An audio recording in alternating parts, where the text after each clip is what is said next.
Hi everyone, my name is Jarmo KIKSTRA and I am a researcher affiliated with Imperial College London and IIASA in Austria. Last month I received the 2022 Early Career Research Award of the Integrated Assessment Modeling Consortium. In this video I will talk a bit about the work that I've led over the past 2 years for which I've received this award. So broadly speaking, my research tries to demonstrate what it takes to stop climate change and how we can do that in such a way that everyone on planet Earth can have a decent life. And the first thing that one needs to know is how much emissions need to be reduced to limit global warming to a certain level. And then which possible modeled futures or scenarios meet such criteria. As a contributing author, I worked on exactly that for the IPCC report, so simulating climate outcomes for over 1,000 scenarios. The full methodology of this is described and was made available for the broader research community this year in the journal Geoscientific Model Development. Next to that, it's also key to understand how much damage climate change is already doing, how much more can be expected under future scenarios, and who will be most impacted. We know that the impacts on humans across the globe are very large and that most of the damages will fall upon those that are most vulnerable. However, there are still many uncertain factors in trying to calculate exactly how much damage will happen.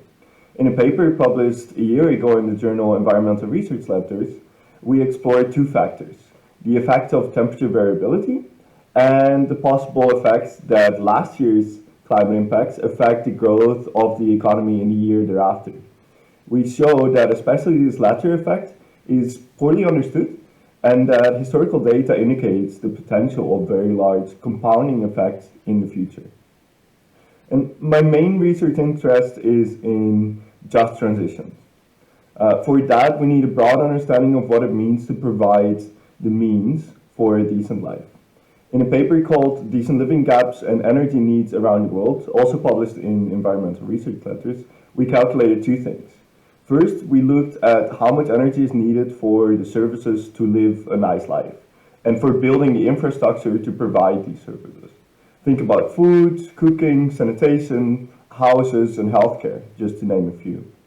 In addition, we then calculated also how much energy is needed to lift everyone up to that level. For both of these cases, the total energy use of the globe currently is much higher than what is strictly needed for a comfortable life for everyone. However, providing such decent living standards to everyone does require redistribution and a large increase in investment and infrastructure in the countries that are lacking such provisioning. And so that energy consumptions are important is clear. And the COVID pandemic showed that such patterns can indeed change. So in a different study, we collected some data to show that the low energy demand practices can significantly reduce the money needed for investments in the energy system to become Paris Agreement compatible. For a study published in Nature Energy, we therefore looked at a bunch of different scenarios that left the COVID lockdowns and restrictions behind in different ways, either by recovering in old energy-intensive ways or by pushing for retaining more green alternative modes of living. And needless to say then, finding a good path forward is not easy and the research can be complex. It has many different aspects. So working together with many colleagues in the field, who all, I think, can claim part of this award too, I hope to provide a bit more information that will help taking the right action towards a safe and good life for all. Thanks.